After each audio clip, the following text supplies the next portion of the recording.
राधिका मोनपुर गांव में अपने छोटे से घर में अपने निकम्मे पति कैलाश, 2 बच्चे, ननद और बूढ़ी सास के साथ रहकर बड़ी गरीबी में अपना जीवन बिता रही थी। कैलाश कोई काम नहीं करता था। वो सारा दिन गांव में आवारागर्दी करता रहता।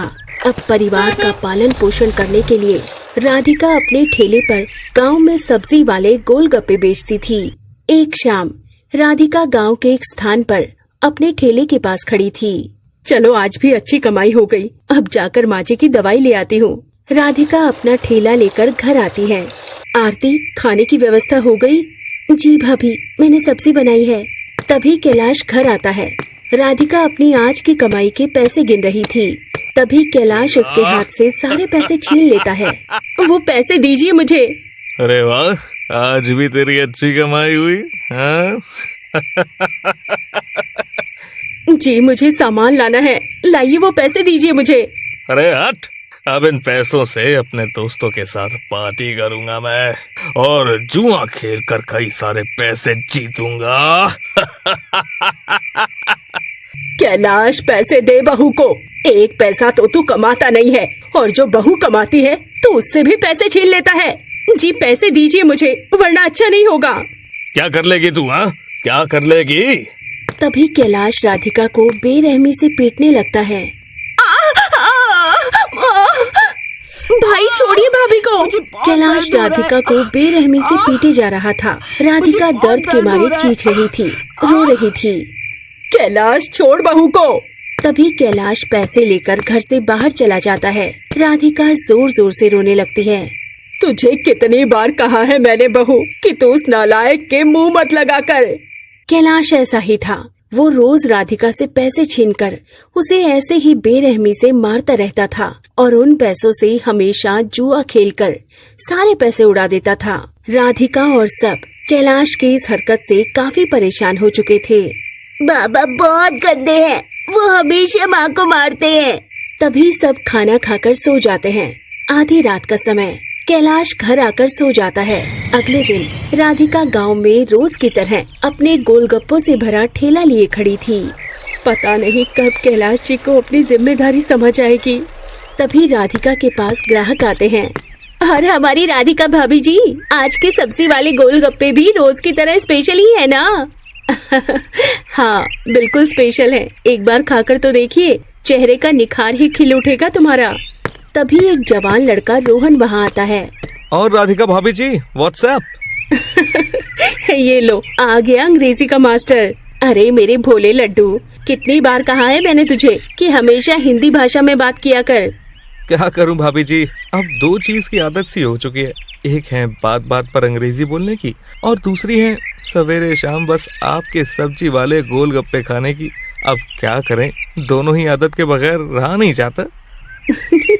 अच्छा, तो जब भी तुम मेरे पास आओगे ना तो अपनी दूसरी वाली आदत का उपयोग करना, पहले वाली नहीं। सब राधिका की बात पर हंसने लगते हैं। राधिका ऐसे ही अपने ग्राहकों के साथ हंसी मजाक वाली मजेदार बातें करती थी। राधिका का ग्राहकों के प्रति स्वभाव बहुत ही अच्छा था। उसके अच्छे स्वभाव और मजेदार बातों से ही उसके पास हर समय ग्राहकों की भीड़ जमा रहती थी। तभी 2 पति पत्नी वहाँ आते हैं। ये देखो, मैंने कहा था ना आपको अभय जी कि जल्दी चलिए। देखिए लग गई ना राधिका के पास लंबी लाइन। अब फिर से हमें सब्जी वाले गोलगप्पे खाने के लिए लाइन में खड़े रहना पड़ेगा। ये सब आपकी गलती है, आप ही हमेशा लेट करते हो। अरे पर मैं... क्या हुआ मैम साहब पर इतना भड़क क्यों रहे हो? क्या बताऊं अब तुझे राधिका, मैं हर रोज इन्हें कहती हूँ कि आज हम जल्दी जाएंगे राधिका के पास सब्जी वाले गोलगप्पे खाने, पर ये है कि अपने आप को तैयार करने में इतना ज्यादा समय लगा देते हैं ना कि हम हमेशा लेट हो जाते हैं। अरे बाबा बस, और कितना सुनाओगी लोगों के सामने, सब लोग देख रहे हैं। राधिका के पास खड़े ग्राहक दोनों को देखकर हंस रहे थे। राधिका मुझे जल्दी दे गोलगप्पे। हाँ मैम साहब, देती हूँ, थोड़ा सब्र रखिए, ठंडा पानी पीजिए। कविता भाभी, तब तक आप मेरी प्लेट से गोलगप्पे खाइए। अच्छा, अरे बाबा ला। कविता निशा की प्लेट से गोलगप्पे खाने लगती है। तब तक तेरे हाथ के बने ये सब्जी वाले गोलगप्पे ना खा लो ना तो मुझे चैन नहीं मिलता राधिका। राधिका के ग्राहक ऐसे ही थे। वो हमेशा राधिका के पास उसके हाथ के बने सब्जी वाले गोलगप्पे खाने आते थे और राधिका अपनी मीठी मीठी मजेदार बातों से सबको काफी हंसाती। बच्चे, जवान, बूढ़े, हर कोई राधिका के सब्जी वाले गोलगप्पों का दीवाना था। तभी आज भी शाम तक कई सारी कमाई करके राधिका जब अपने घर आती है तो आज भी कैलाश उससे पैसे छीन लेता है और उसे मारना पीटना करता है। 2 दिन बाद राधिका अपने ठेले के पास खड़ी थी। उसके पास कई सारे ग्राहक थे। तभी कैलाश वहाँ आता है। अरे बाप रे, ये यहाँ कैसे आ गए? पैसे दे मुझे। कैलाश जी आप? अरे बकवास मत कर, जल्दी पैसे दे मुझे। ये सुनकर वहाँ खड़े ग्राहक दंग रह जाते हैं। कहीं ये ग्राहकों के सामने तमाशा न खड़ा कर दे। तभी राधिका अपने गले से पैसे निकालकर कैलाश को देती है और कैलाश वो पैसे लेकर वहाँ से चला जाता है।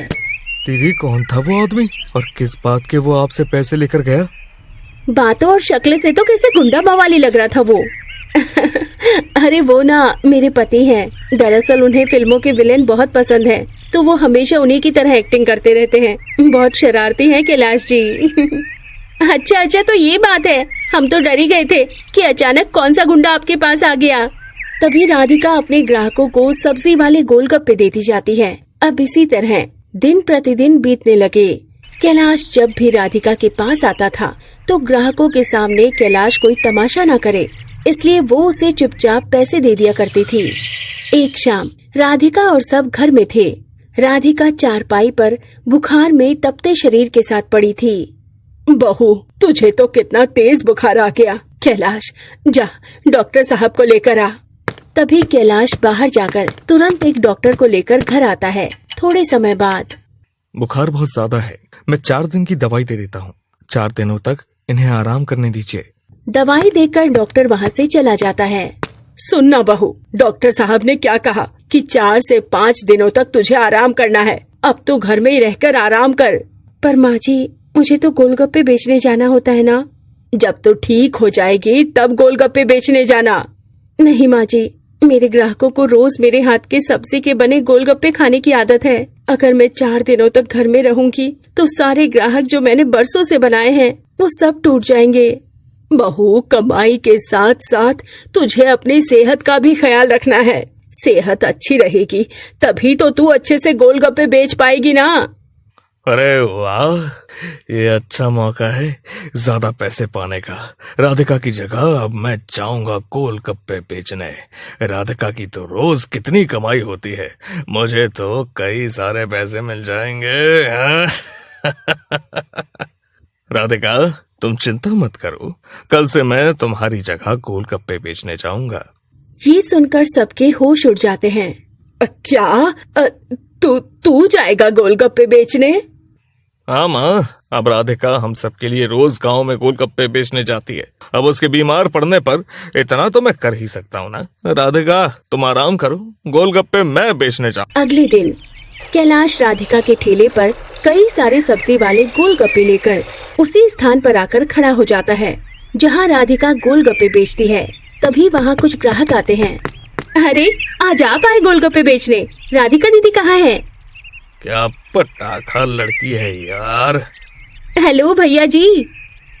वो क्या ना, राधिका की थोड़ी तबीयत ठीक नहीं है, अब उसकी जगह अपन गोलगप्पे बेचेगा।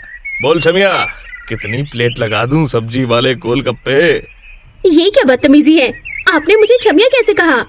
अरे बिल्कुल रस मलाई की तरह सुंदर है तू तो रानी, तेरे लिए तो अनगिनत गोलगप्पे फ्री है।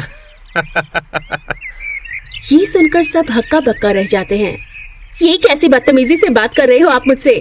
मुझे नहीं खाना आपके पास से गोलगप्पे। निशा वहाँ से चली जाती है।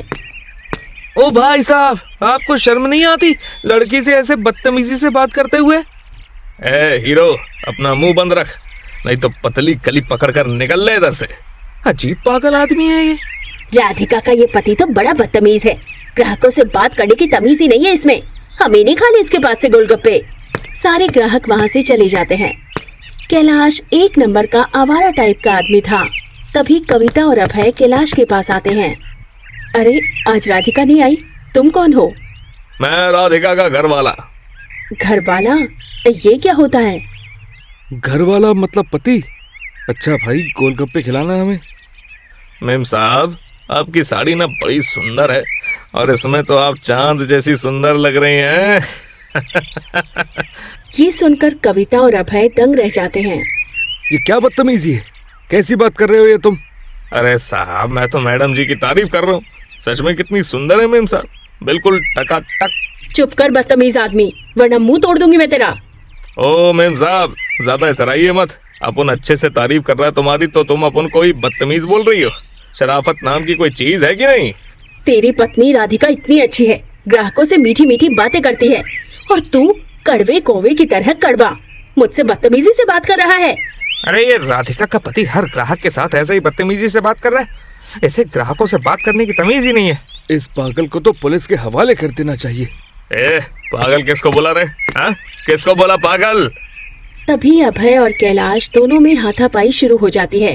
ये देखकर कविता पुलिस को फोन करके वहाँ बुलाती है और पुलिस को सारी बात बताकर कैलाश को पुलिस के हवाले कर देती है। और सब राधिका के घर आकर राधिका को सारी बात बताते हैं। आपके पति बहुत बदतमीज है राधिका दीदी, उन्होंने कितने गंदे तरीके से मुझसे बात की।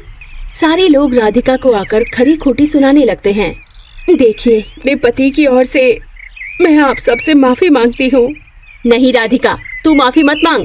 हमें सब पता चल चुका है कि तेरा वो पति एक नंबर का नकारा और निकम्मा है, और वो रोज तुझ पर अत्याचार भी करता है। उसे तो अब हवालात में ही सड़ने दे। सब कैलाश की हरकत पर बहुत गुस्सा करते हैं।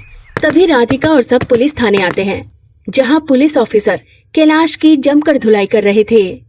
कैलाश जी! राधिका, मुझे बचा, मुझे बचा ले राधिका। कोई नहीं बचाएगा तुझे, नकारा निकम्मे कहीं के। बहू ने इतने सालों की मेहनत से इतने सारे ग्राहकों का दिल जीता था, और तूने उन सारे ग्राहकों के साथ ऐसी बदतमीजी की।